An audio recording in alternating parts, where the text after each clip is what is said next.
Can open? They can see me? Yeah, go ahead. But they have seen now? Okay? They can see me? Yes. Yeah? Yes. Okay. I can see you. Okay. Hari Om Swamiji. Hari Om, most welcome. Yeah. Good evening, everyone. Welcome to the continuation of the discussion, additional texts of this meeting will be recorded and it will be posted on YouTube. If you have missed any of the previous discussions, you may find it on YouTube. If you have any questions, there will be a question and answer segment at the end of the discussion session. Please feel free to unmute yourselves and ask. Please use the raise hand feature of Zoom in order to maintain the queue. If you are not speaking, please mute yourselves in order to minimize the disturbances. Thank you.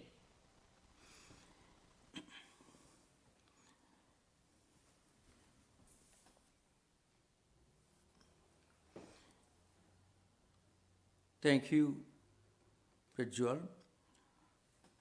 Om Sthapakaya cha dharmasya sarvadharmaswarupine avataravarishthaya Ramakrishnaya te namaha Sudhismriti purananam alayam karunalayam namami bhagavat padam shankaram lokashankaram.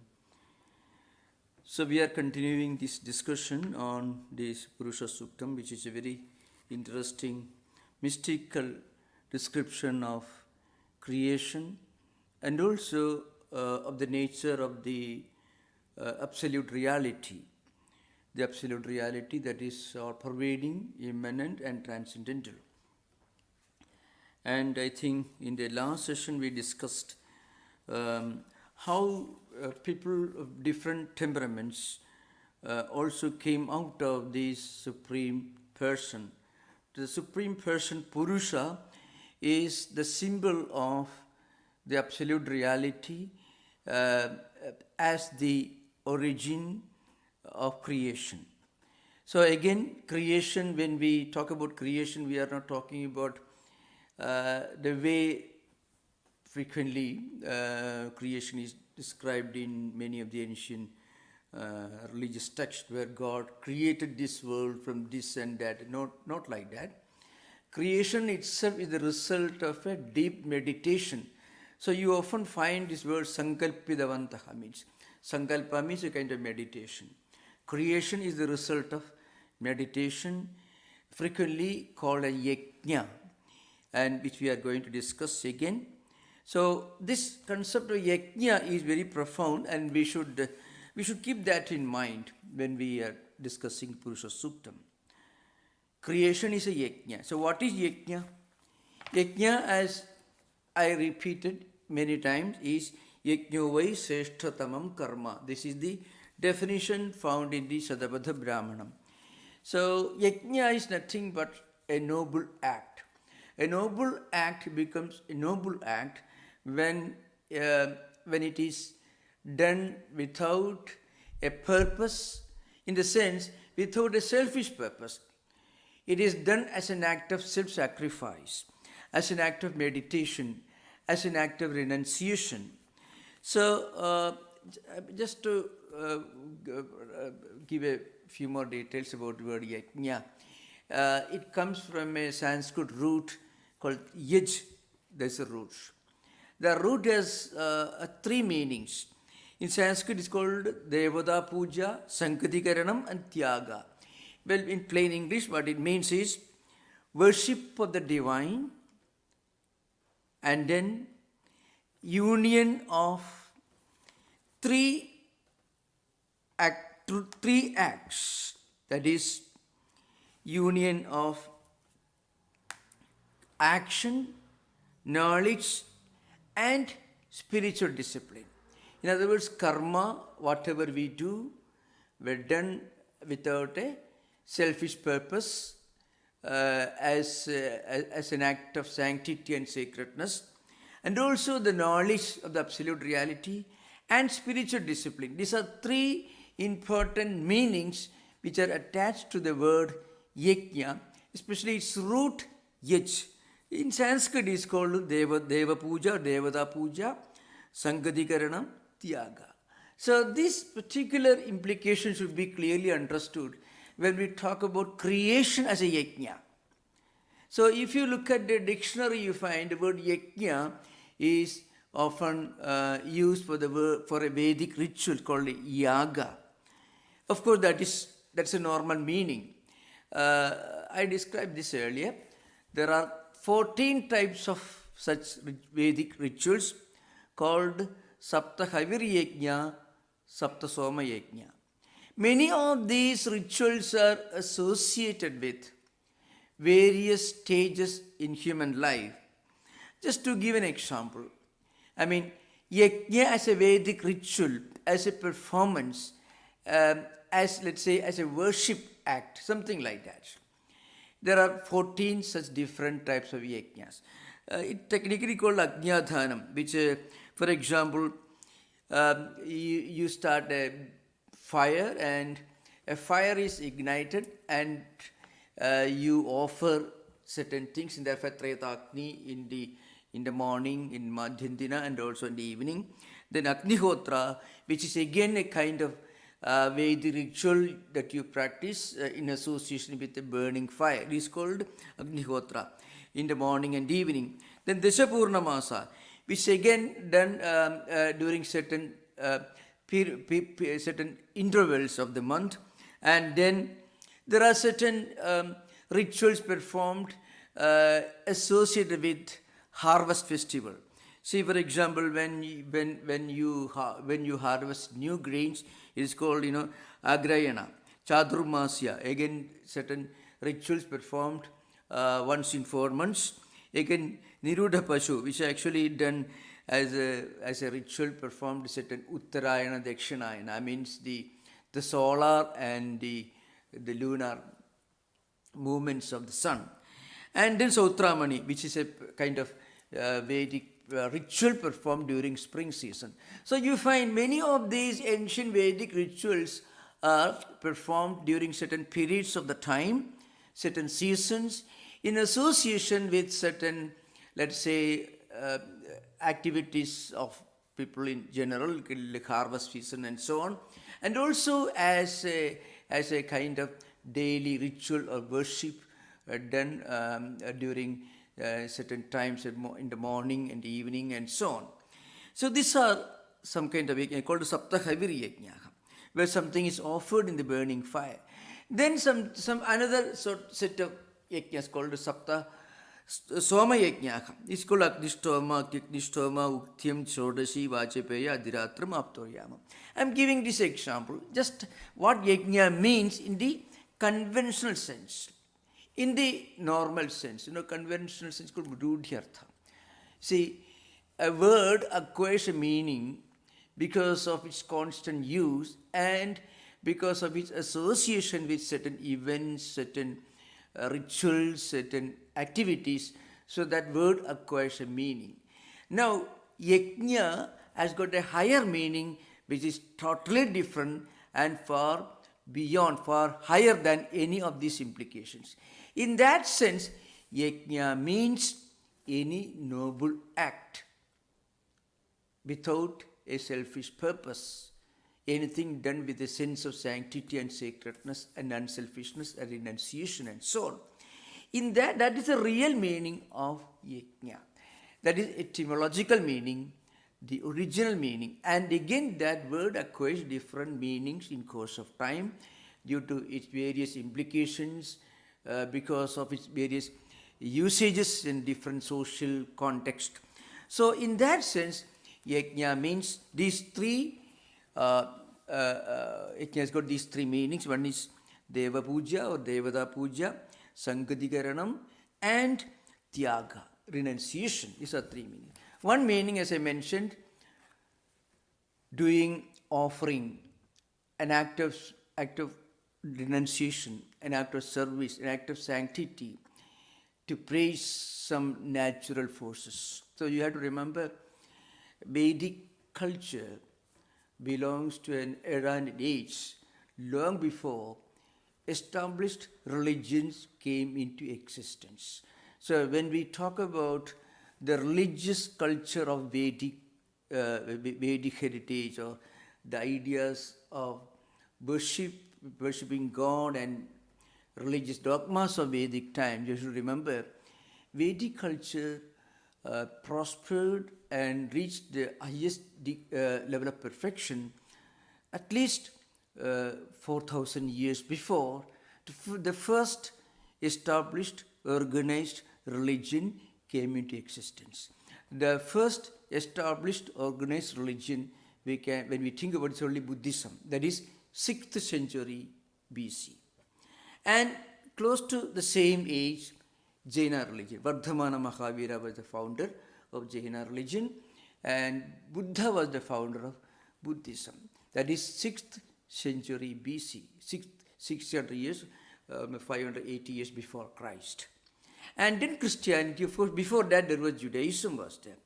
But Judaism also, I do not know to what extent you can say Judaism was founded by one religion. Of course, you can think of Moses, but again, it went through different stages of evolution. Many prophets came one after another, each prophet representing one particular paradigm in the interpretation of the fundamental text. So perhaps in that sense, maybe Judaism is even older than Buddhism as an organized religion, if you include it like an organized religion like Islam or Christianity. Judaism is even older than Jainism and Buddhism. But Vedic tradition is much older than even Judaism. So you find here religious and spiritual culture emerges as an act of sanctity, sacredness, and renunciation. And the first concept of religion in action, religious practice, yajna. This is an important thing to remember. So, let us say the first meaning, Devata Puja is one meaning. So, Devadodeshena Dravyasya Tyagaha Yajnaha. This is one interpretation in some other hermeneutical textbooks on Vedic hermeneutics. Now, Deva, what is Devata? What is Deva, Devata? The word used in Sanskrit is Devata,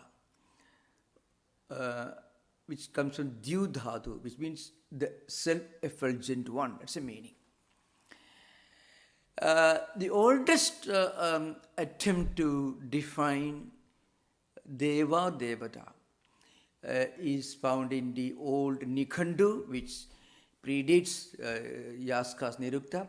But Yaska himself, the great writer who took many suktas from Veda and gave meanings to different words. So he himself says, Devo, Deepanadva, Danadva, Dyotanadva, Dusthanova, Bhavatiti. This is the meaning. 4 meanings he gives to the word Deva. Remember, when you use the word Deva or Devada, you should not mistake that word to be to be some kind of an anthropomorphic monotheistic God. Frequently, that's the mistake we commit. It more or less closely resembles the concept of angels in Christian religion. They are celestial beings. You cannot call them G capital OD, God. That always implies a monotheistic creator God. But frequently in English translations, whether Keith or Winter Nietzsche or MacDonald, many of the great writers who have written books, they're very authentic Indologists of 19th century. They have written many books and translations, even Max Muller also. He writes long introduction to his own edition of the Rig Veda Samhita. You find the word G small letter, Gods, gods or goddesses is used. It roughly corresponds to what angels could imply in the Abrahamic tradition. I mean, mostly the Christian tradition. So these devas or gods and goddesses represent some celestial beings who listen to our prayers. So, and when they listen to our prayers, they grant us what we pray for, Dhanatva or Dyotanatva. And then, of course, they are self-effulgent. Dusthanatva, I mean they reside in higher regions. These are some of the meanings. And of course, they are they are synonymous with the light, Deepanatva. They lit the candle of knowledge in our hearts. So, Deepanatva. These are the meanings found in the most authentic, and we have the oldest document, which is almost like a dictionary, called Yaska's Niruktam, roughly between 6th and 9th century BC. We don't know the exact period of its composition. This is one meaning. The second meaning is, again as I mentioned, is a combination, union of upasana, karma, and jnanam. Upasana means spiritual discipline. You do worship, you do confession, you pray, you meditate, or you read some holy books with a great sense of sanctity and reverence. That is called upasana. Again, karma, doing work as an act of worship. That is also part of the yajna concept. And the next one is jnanam, knowledge. Or frequently, these three activities are linked to the three Vedas. For example, Rigveda. Rigveda is linked to upasana because Rigveda mantras are used for performing many of these spiritual disciplines. And again, Yajurveda. Yajurveda describes the performance, the actual performance of different rituals. So, it is symbolic of karma or action. Samaveda is considered to be the symbol of jnanam. So, union or harmony of karma, action, jnanam, knowledge, and spiritual discipline, like worship. All these combined or harmonized becomes yajna. This is the second meaning of yajna. The third meaning of yajna is, of course, it is a purification. So why this is important? We are going to discuss at the next stage, we are going to discuss an important mantra that actually comes much later.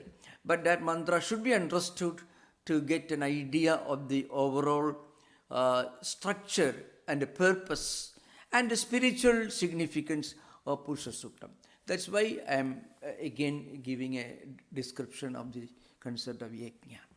The third meaning is tyagam or renunciation. So here tyagam, for example, purification of Atman by renunciation, purification of different things that you offer in the burning fire. That is also part of yajna concept, and also purification of our heart by reciting sacred mantras, and also by meditating on the meaning of the sacred mantras as a spiritual discipline, helps us to purify our mind, our word, and our thought. So these are some of the implications of the word yajna. So the Purusha Suktam itself is a very interesting description of creation as a yajna, and also it is also description of Atman or Brahman, the absolute reality, as cosmic person. That is, Purusha is described as Atman, or Atman or Brahman is described as a cosmic person, Purusha. So these are some of the points we have to keep in mind when we talk about the next mantra. So one important mantra, maybe the most important mantra in the Purusha Suktam is it is found in the as the 16th mantra of Taittiriya Aranyaka, and it doesn't appear in the Rigveda. So that's something very interesting. The most significant mantra, the most important, spiritually the most important and the most profound Vedic mantra, if it is part of the well-known versions of Purusha Suktam, is found only in the Taittiriya Aranyaka and elsewhere, but it doesn't form part of the Rigvedic version of Purusha Suktam. It is Vedahamedam Purusham Mahandam Adityavarnam Tamasastupare Sarvani Rupani Vijitya Dhiraha Namani Krutva Abhivadan Yadaste. This is one. In fact, the same mantra comes a little later in a different, with a slight difference. Vedahamedam Purusham Mahandam Adityavarnam Tamasaparastat Tameva Viditva Adimurti Medi Nanyapantha Vidyati Ayanaya. So that comes as part of a meditative process, which actually tells you the ultimate result of reciting Purusha Suktam and meditating on the meaning of Purusha Suktam. So we will discuss these mantras now. So first one is, of course, Vedahamedam Purusham Mahandam Adityavarnam Tamasastupari.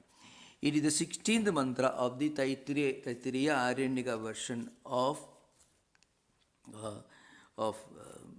Purusha Suktam. What it says is this. It actually describes in the form of a verse the fundamental Advaitic principle, Sarvam Brahmamayam Jagat. This is a central idea that comes from Upanishads, really speaking. But that idea is projected in the form of a metaphor, of an allegory, and also as a wonderful description. So you can find Vedahamedam. The simple point is Aham Edam Mahantam Purusham Veda. This one. I have realized this great cosmic Purusha. And a Purusha is described as Aditya Varnam. It is self-effulgent. It is of the light of the it is the nature of the light of the sun. It is like the self-effulgent sun. Now, and again it continues saying that and then that Purusha, that realization has taken me beyond the darkness of ignorance. So this is one meaning. Again it says that Purusha creates the entire cosmos by its will. So you find Aditya Varnam Tamasastupare Sarvani Rupani Vijitya Dhiraha. So that Purusha is called Dhiraha. Dhyam Chichaktim Ratri Dadadi Jagat Kalpanayi Bihi Prakadayedi. This is one interpretation of mostly Voli Bhattabhaskara's commentary on the Taittiriya Aranyaka. What it means is, for creating this world, this Purusha manifests within himself the ultimate spiritual knowledge. So, the Purusha creates this entire universe through his spiritual nature, through his spiritual knowledge. This is the real meaning. So, in that sense, the Purusha is given this adjective, Dhiraha. And this Purusha, though it is unborn, still it gives birth to the whole creation. In the Sarvani Rupani Vijitya Dhiraha, the entire phenomenal world, which has got various names and various forms and various dimensions, are coming out of this Purusha, which by itself is eternal, unchanging, self-effulgent. And once we realize that this Purusha is our true nature, once a jiva or the individual soul realizes that this Mahandam Adityavarnam Purusham, this great self-effulgent Purusha, that's my true nature. I am not just this physical, psychophysical mechanism that takes birth, that lives, enjoys and suffers, dies, and again going through these cycles of life and death. I am not that psychophysical mechanism. I am that eternal, omnipresent, immanent reality. Once we realize this, what happens? we go beyond the darkness of ignorance. This is the meaning of this mantra in the earlier version, that the 16th mantra. But its most important version is found in the next Anuvaga, which is actually an act of meditation. It's called Anusandhana mantras, means. After performing, after reciting the Purusha Sukta, after meditating, the meditator who meditates on entire cosmos itself as a result of a deep act of meditation on the part of the cosmic reality. Finally, he realizes his own identity with that cosmic reality. And at that time, he realizes he attains his own deathless dimension. He goes beyond death. He realizes, he identifies his own eternal, deathless dimension. That's the real meaning in the next mantra. Actually, Swami Vivekananda quotes this mantra. Of course, he quotes the other one also in some of his lectures in the United States. I think on one or two occasions, even in the Chicago addresses, Swamiji refers to this mantra. Vedahamedam Purusham Mahandam Aditya Varnam Tamasas Parastar. And this Purusha is beyond the darkness of ignorance. Tameva viditva adimurti medi. After realizing, after attaining total identity with that Purusha, that spiritual seeker, he defeats death. He goes beyond death. He identifies, he attains his own deathless dimension. And again, na anyapantha vidyate ayanaya. Ayanaya na anyapantha vidyate. For this, there is no other way.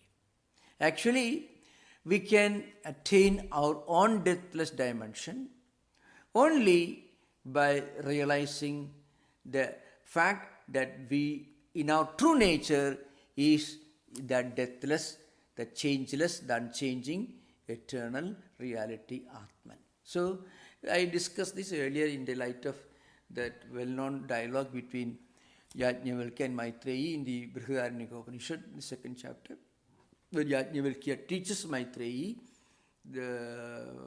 how to go beyond death, maybe in some other class, There is an interesting dialogue in Brihadaranyaka Upanishad.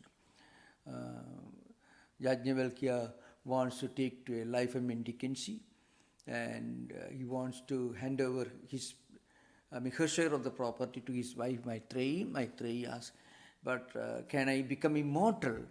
Can I attain immortality by all this wealth? Even if the whole world is filled with wealth, Yajnavalkya says, no, it's not possible.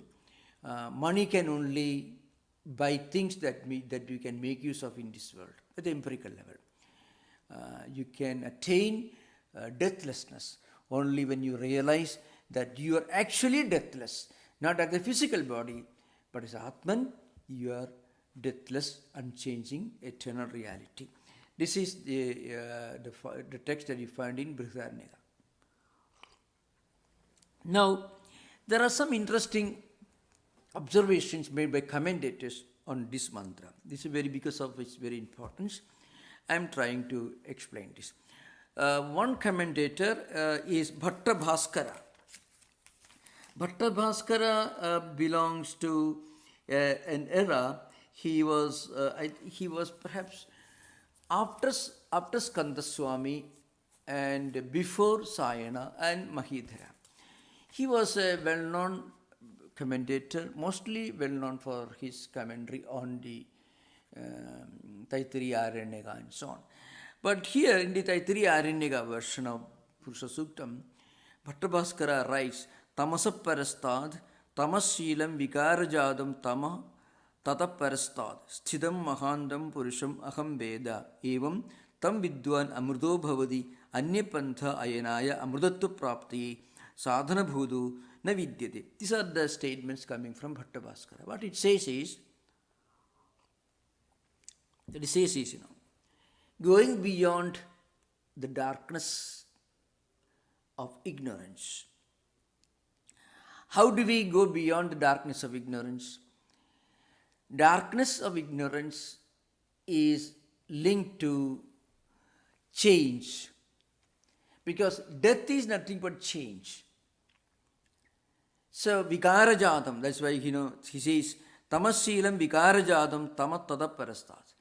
So darkness or ignorance is synonym of change. Death itself is change. Death implies change of one body into another body. So in this world, everything undergoes this constant change called vikara, means change. Once we realize that we are the unchanging, the eternal Atman, that's our true nature, at that time what happens? We go beyond death, we go beyond change, we go beyond darkness. And then tam vidwan amrudo bhavati, and evam tam vidwan amrudo bhavati. In this way, a knower of his own deathless dimension, he himself becomes deathless. Amruta means something or somebody which has no death.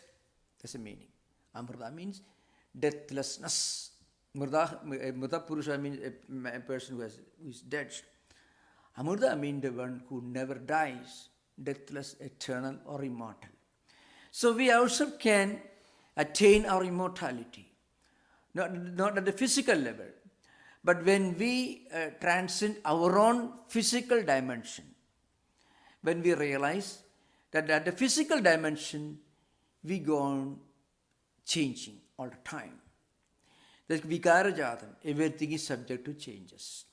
But the moment we realize that we are Atman, through this meditation, then what happens?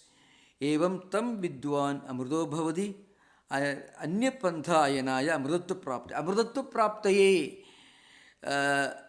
anyapantha na vidyate. That means for attaining this immortality, there is no other way. So it's an important mantra, is a commentary by Bhatta Bhaskara. Of course, why this mantra is so important? The Vedahamedam Purusham Mahantam Aditya Varnam Tamasa Parastat Tameva Viditva Adimurtimedi Nanyapantha Vidyayanaya. You find, in fact, this is the clarion call that you find in Vivekananda's complete works. He repeats this idea again and again. And similar ideas, but this is a very important idea that Swamiji refers to.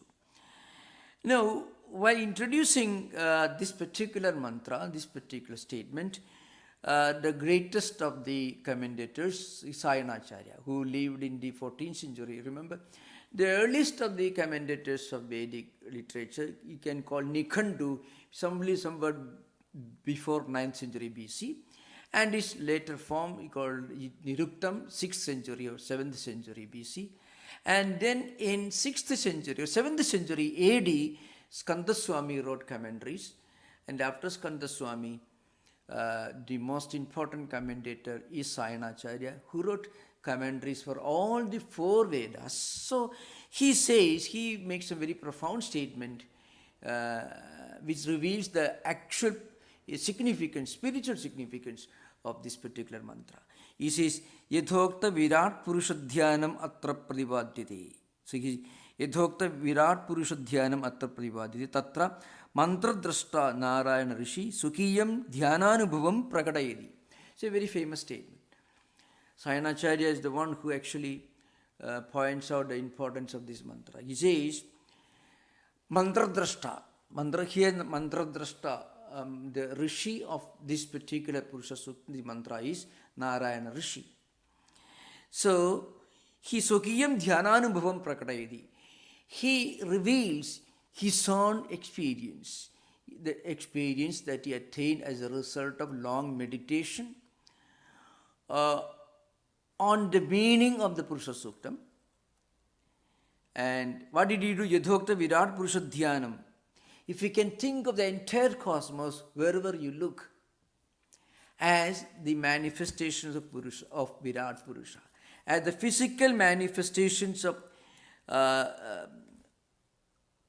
this cosmic reality, then wherever you look, you will be connecting yourself only with that absolute reality. You can find in the previous mantra, Tasmat Ashwajayanta Ekechu Ubayadataka Gavoha Jatnire Tasmat Jata Ajavayaka. You find here, from that Yajna Purusha, from that Purusha, cosmic person, different animals came into existence.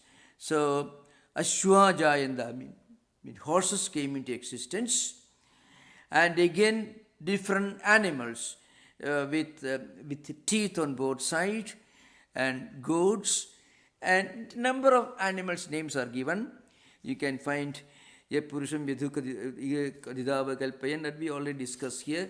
You can find Gramya, Pasavastaye, you find different animals born, Ananya and Pashun, different animals which live in the forest, and different animals which live in the villages, Gramya, then Pashavast, then different types of cows. All these names are given. It's a symbolic presentation. From the Yajna Purusha, all these came into existence. Remember, not physical creation, but Sankalpa. So you have to remember, it is the result of Sankalpa. Sankalpa is cosmic will. So how do you explain creation through Sankalpa? Means to explain that the creation and creator are non-distinct and non-different. So creation itself is a manifestation of the creator. And in this manner, all these animals, birds, and the four Vedas, Rig Veda, Yajur Veda, Sama Veda, Atharva Veda, all these came into existence. Which means wherever you look, this cosmic Purusha alone, look at the mountains and valleys, it is also part of this Virat Purusha. That's why Sayanacharya says, Yadhokta Virat Purusha Dhyanam. Virat Purusha Dhyanam means meditating on the entire universe as one spiritual entity, as the manifestation of one single spiritual truth, as one single spiritual principle. And this meditation, this is what is called Virat Purusha Dhyanam by Sayanacharya, the great commentator. And he says, Tatra mantra drashta, and in this particular mantra, that is Vedahimedam Purusham Mahantam, in this particular mantra, mantra drashta, the Narayana Rishi, Sukiyam Dhyananubhavam Prakatayati. He reveals, he tries to explain his own mystical spiritual experience in this poetic language. He says, Vedahamedam Purusham Mahantam. I realized, I realized. Veda means came to know, but here knowledge is not empirical knowledge, it is inner spiritual realization.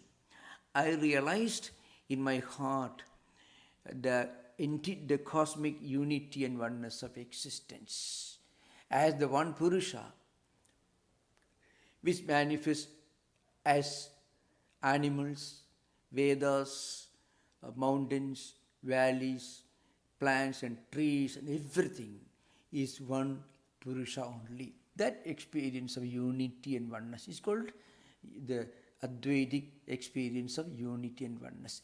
This is the result of chanting this mantra and meditating on the meaning of this mantra. After all, the purpose of mantra itself is we should understand it, understand the meaning, then we should meditate on the meaning of the mantra. Then only mantra actually becomes potent.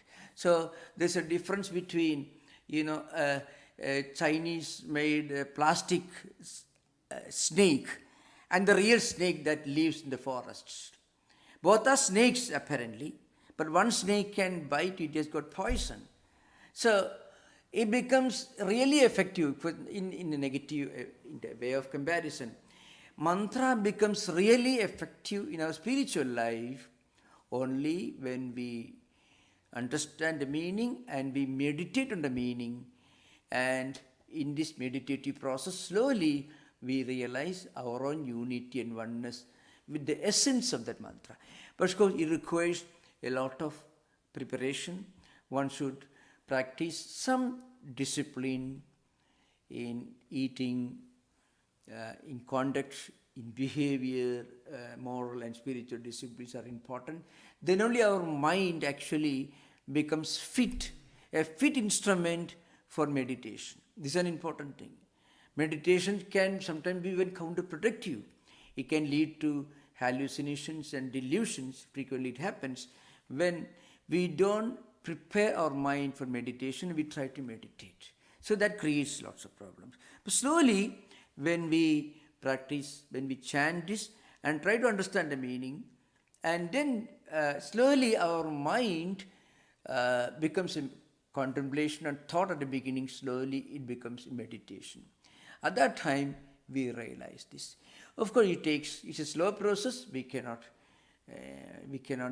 you have to remember the article that I referred to some time ago, an article that appeared in Global Vedanta, that is an American writer referring to a modern trend that we should have everything right now, today and now.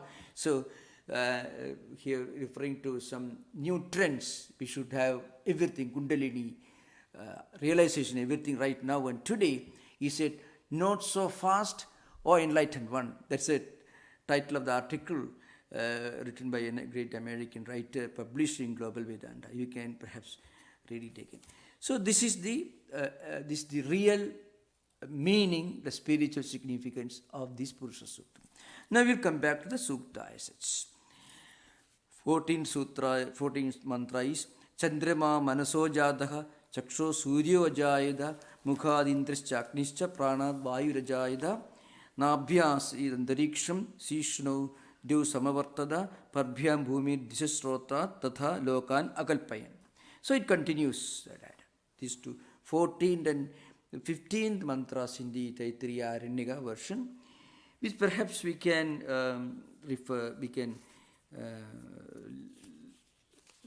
think of, we can just refer to Sayana's commentary itself, This is, Manasaka Chandrama Jataha Manasas Sakashat Utpannaha Chakshoho Suryaha Jayada Aditya Utpannaha Mukhat Indrascha Agnischa Utpanno Pranat Vayu Ajayada, etc. But it says, the moon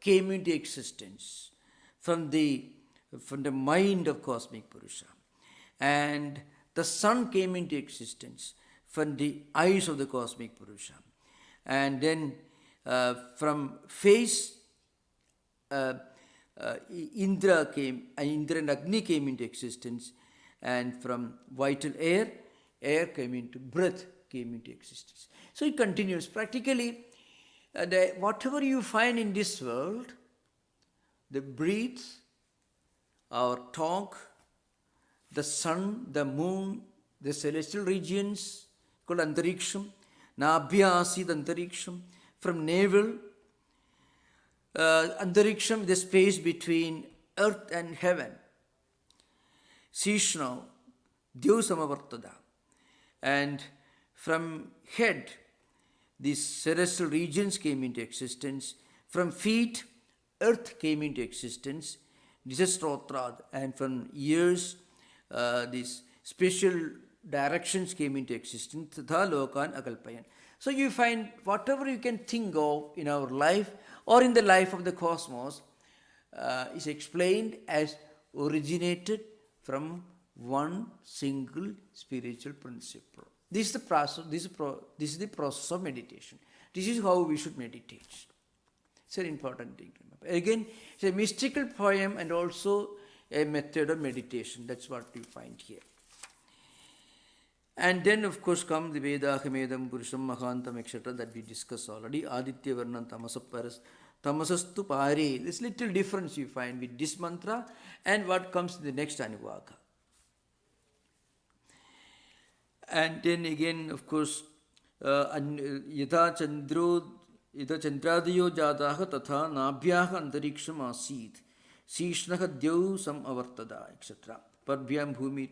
We already described here, the earth came out of the feet of the cosmic Purusha, and then the celestial regions came out of the head of the cosmic Purusha, etc.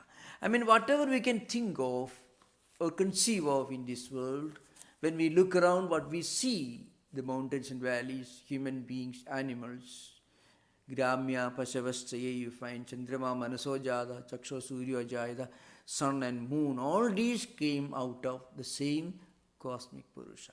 So, because meditation is nothing but a journey from outer to the inner, from external to internal.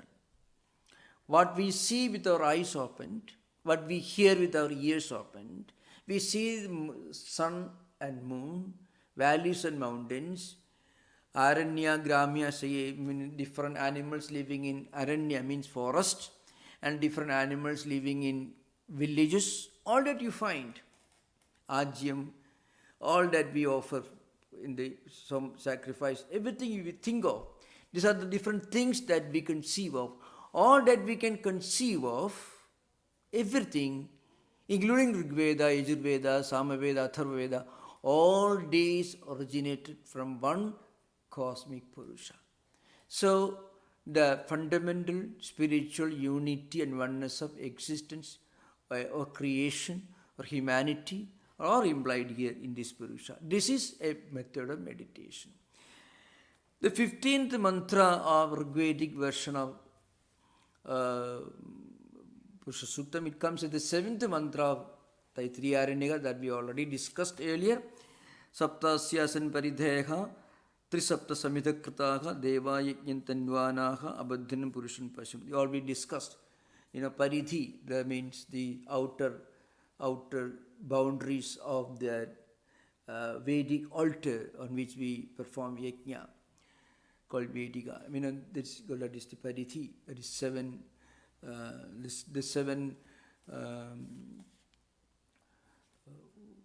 meters, or 7 Vedic meters that we already discussed. We mentioned this earlier. The 7 meters called, for example, Gayatri, Ushnik, Anushtup, Brihadi, Pankti, Trishtup, Jagadi, etc. Anushtup and Trishtup you find in the Purusha Suktam itself. So you find. So, and again, the 24 other, in fact, Trisapta Samidhakritaha means, already we discussed earlier. The 17th mantra of the Taittiriya Aranyaka version is Dhada Purastad Udajahara Chakrapravidwan Pradishasyatasraha Tamevam Vidwan Amurda Iha Bhavadi Nanyapantha Ayanaya Vidyade. The same idea comes here. Prajapati created the entire cosmos as tools for meditation for spiritual seekers. If we are truly spiritually oriented, everything in this world is an instrument for meditation. If we can think of a grass, think of where it came from. It's also an evolute or a creation of the same cosmic Purusha. So we can if we trace the origin of everything in this world, we can connect, eventually we can connect with the cosmic Purusha, from whom the whole universe came into existence. The 18th mantra is very important. Yajnena yajnam ayajanta devaha tani dharmani pradhamanyasan tekhanagam mahimanas sajande yatra purve sadhyaha santi devaha. It's already mentioned here. Now, this mantra says a simple thing. That is, gods and goddesses, they manifested the Brahman, the Atman, as the Yajna Purusha, as the cosmic person, through their meditation. It's called Manasa Yajna. So again you have to remember, we talked about sacrifice, we talked about different Vedic rituals, but in this particular context of Purusha Suktam, it is a Manasa Yajna. It is a mental process. It's a spiritual discipline. Because we are not talking about the times when people were practicing yajnas and yagas. We are talking about the creation of the entire cosmos long before human beings came into existence. So that journey from the unchanging Brahman to this physical manifest universe, that is described as an act of yajna. This is an important thing to remember. So, as a result of these different spiritual disciplines came into existence, and also different devas, different sages, they all started meditating on the supreme truth. This is one part of the one anuvaka that comes in the Taittiriya Aranyaka, and I think we have time. Yeah, we don't have time. We will conclude this whole Purusha Suktam discourse in the next session. First I shall give a review maybe, and then I shall conclude in the next session, because after this the Anusandhana part comes, I mean the meditative process. After that we will conclude the next session. Now you are most welcome to ask questions. I should remind you, because there is always some gap, because we are discussing a mystical poetry. So when you read or enjoy mystical poetry, we should not focus our attention on the physical things of what we are reading about. We should try to connect that with the higher implied meaning and implications. So thank you, most welcome. Yeah.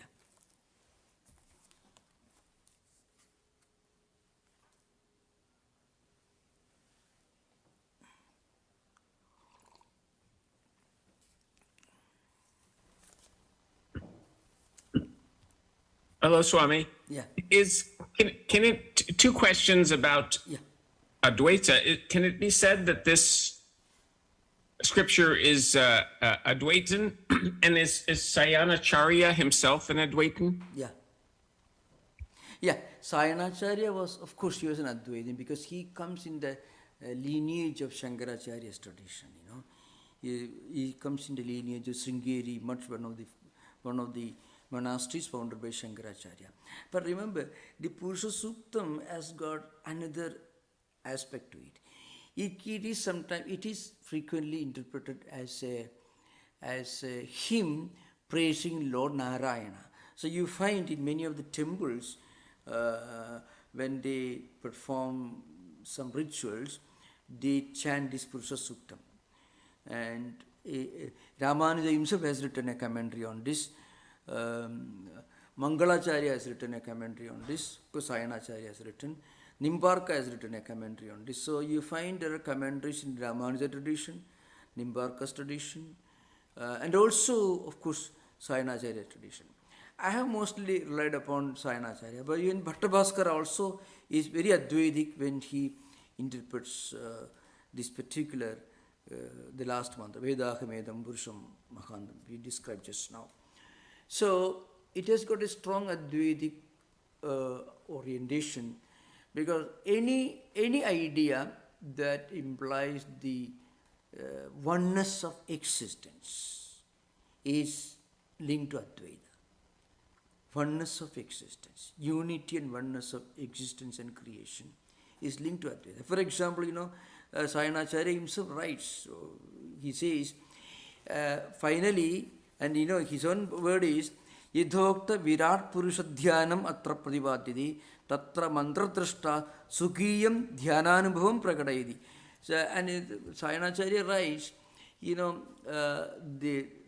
the Rishi of this sukta, the Narayana Rishi, he is explaining his own spiritual experience that he attained as a result of meditating on the meaning of this sukta. And then another scholar, Bhattabhaskara, is also more or less very Advaitic in his interpretation. Tam vidwan amrudo bhavadi anya pantha vidyate ayanaya amrudatva praptaye. Remember, amrudatvam or deathlessness can be also called nirvana in the Buddhist sense, or the realization of the the Saguna Sagara Sabhishesha, the attribute, the cosmic creator, God, Vasudeva, Narayana, full of attributes and different manifestations, the Sri Vaishnava tradition, perfectly okay, nothing wrong in it. So, to be very frank with you, Purusha Suktam is more frequently used by Sri Vaishnava, qualified and non-dualist, called Ramanuja's tradition. We used for rituals in temples where some aspects of Vishnu or Lord Krishna is a deity. But it is a very important statement in Rigveda Samhita, because right now we'll soon be concluding the Advaitic part of the fundamental text of Indian philosophy, foundational text of Indian philosophy. So this is very important. Of course, there is another important document in the Rigveda Samhita. It's called Nasadiya Suktam. Na sadasi, no sadasi, na asad no sadasi. In the beginning, there was neither non-existence nor existence. That's how it begins. Called creation hymn. In fact, Swami Vivekananda himself has translated that into English because of its Vedantic significance. So, there are just a few important statements from the Rigveda Samhita that will come to other books. Okay? Yeah. Thank you, Swami. What was that last hymn that you said Vivekananda himself translated? What was that called? Nasadiya Suktam. It's creation hymn. Nasadiya Suktam. Yeah, Nasadiya Suktam, creation hymn. Srishti Suktam, sometimes called. It is Nasadasi, no Sadasi. In the beginning, there was neither non-existence nor existence, something which cannot be called existence or non-existence, something which is indescribable. And there are many statements in that sutta. Sado Bindum Asadi Niravindan Kriti Pradeshya Kavayo Manisha. The ancient sages went in search of the fundamental cause of the universe. Finally, they realized it within their own hearts, in their own purified hearts. So statements you find in the Nasadiya Suktam. So this is a very important suktam from the Rigveda Samhita. There are many, even Rigveda Devi Suktam and many suktas you find lost Advaitic orientation, but I am not going to those texts. Okay, thank you. Thank you, Swami. Thank you. Maharaj, the 14 types of yetnas that are associated with different developmental periods in people's lives. Yeah. How well do the underlying meanings and purification of the heart, how well is that promulgated to young people in particular as they go through those rituals?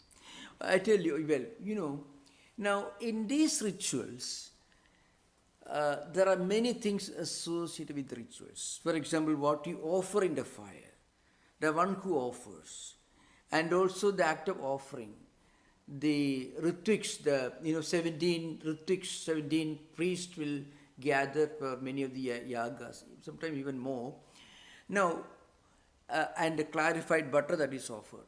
All these are linked to the cosmic evolution. For example, you just imagine. For example, seasons. Seasons are sometimes, spring season is compared to clarified butter. Summer season is Grishma, Idma, Sharat, Havi. Say Grishma, Idma. Even the dry woods that are necessary for this ritual compared to summer season. Summer season you find out. And again,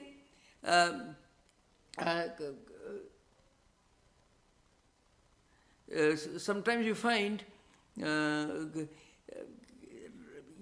years, months, days and nights, sunset and sunrise, all these are finding somehow linked to this cosmic yajna. Because when you perform a yajna, perform a Vedic ritual, you have to think of all these. You need clarified butter, you want purorasha, you means this cooked rice cake, you need dry woods, You need many of these things you require.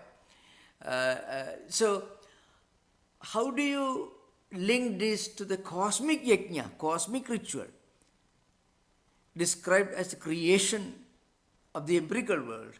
So what happens, seasons, different seasons, years and months and sunset and sunrise, the sun and moon, the oceans, all of them take part as different ingredients for the entire cosmic ritual. Now, of course, in today's conditions, there are still many of these yajnas are still being performed in different parts of India. Your question is how young people take to it, you mean? No, let me explain. I know that in certain traditions, the weight, the meaning, the cosmic breadth of the ritual experience is carefully explained to the young participants. Oh, yeah. But not always is that very carefully instructed. No, that's true. That is true. Actually, very few of the people who perform rituals and chant these mantras do actually know the meaning of what they are chanting. Many of them know, many of them may not know. So, if you go to India, you can't say that every priest in every temple knows the meaning, the spiritual significance, symbolism of the mantras they are chanting. I don't think so. Many of them may know, but very few of them actually. So, But could you say, Maharaj, that that there's something inherent in the magnitude of it, the glorious elements of it that people perhaps pick up on, even if they're not, even if it's not carefully explained? that is true. That is true. In fact, that is a test of the value of a ritual. You can find many of the ancient religious traditions survive because they associate some kind of holiness and sanctity with the performance of some rituals, the meaning of which they may not always know. But still they find when they do perform those rituals, they feel they are doing something sublime, something purifying, and the effect of purification they feel in their hearts. If a ritual is meaningful, only if every participant knows the meaning of the mantras is reciting, the ritual is not very great. On the other hand, even when you perform a ritual with a total application and reverence, and you get something out of it, that's a real mystical significance of a ritual. That is true also when you read a great poem, when you write a great book, when you enjoy a great painting. You need not be a great expert on the science of or grammar of music, but still you get something out of listening to it. Then it is really great music. So something that becomes transcendental, it can connect with the human soul, even when the person doesn't really understand the meaning of it. So that's a real significance, a profoundness of it. People sometimes, they're very silly people, tell you what's the use of chanting only if you don't know the meaning of it. It's a very stupid question because we do many things, the meaning of it we don't know, and we are benefited by that, really speaking, So, of course, there are many statements. I quoted many statements, many quotations I quoted from different Vedic scholars like Tattwamayanandaji and some of the commentators, Bhattavaskara, Swami and others I quoted earlier, clearly state that you should know the meaning of the Veda mantras. If you don't understand the meaning of the Veda mantras, still you learn just by rote memorization. You are like a pillar that is holding a building. But that is only, those statements are made only to encourage students to study the meaning. But that's an important thing. Elsewhere, the same commentators make a statement. They emphasize the importance of learning the meanings of the mantra just to encourage people to study the meaning of it. But If a ritual is beneficial only if you know the symbolic meaning of every ritual, otherwise it is totally useless. The ritual has got no spiritual sanctity or sacredness. This is an important thing to remember. The sanctity of a ritual is not entirely dependent upon the understanding, the meaning of the mantras that are chanted there. This is an important thing. Okay. Thank you, Maharaj. It seems like if we're going to participate in the creation itself, Yeah. that it would be worthwhile to know it. But even if we didn't know it, it's so glorious to participate anyway that it has its own momentum. Yeah. If you heard of the Ninth Symphony, or even you can test for yourself. You listen to there are some extreme manifestations of violent music available elsewhere. You listen to that, and then you listen to Purusha Suktam. You don't know the meaning. Perhaps many people may not know the meaning of Sanskrit. They have not even heard of it. Still, when they listen to Purusha Suktam or something, you feel kind of inner purity, you find. I also feel when I listen to a great prayer, whether from Judaism or Christianity or Buddhism, I don't always understand it. Still, I can connect with the sanctity dimension of those holy words without understanding the meaning. But then alone, it has got a spiritual significance. Spirituality doesn't depend upon the understanding the word meaning. It is not like a manual of a machine where you should know the meaning of every word to work that machine. But these sacred hymns have got a significance that goes far beyond the word meaning of it. That's interesting thing. When our mind is ready, you can connect with the spiritual dimension of these sacred mantras. Okay, thank you, Maharaj. No more questions appear in chat or raised hands, nor on YouTube. Yeah. I think maybe the beauty of the expression found that peaceful level. Yeah. Thank you so much for your participation. So, with the next week, next class, we will conclude this particular topic. Thank you. Om Shanti Shanti Shanti Harihi Om Tat Sat Sri Ramakrishna Arpanamastu. Recording stopped. Pranam Maharaj. Namaskar. Thank you, Swami. Yeah. Pranam Maharaj. Namaskar. Namaskar. Yeah. Pranam Maharaj. Yeah. Namaskar. Thank you, Maharaj. Thank you.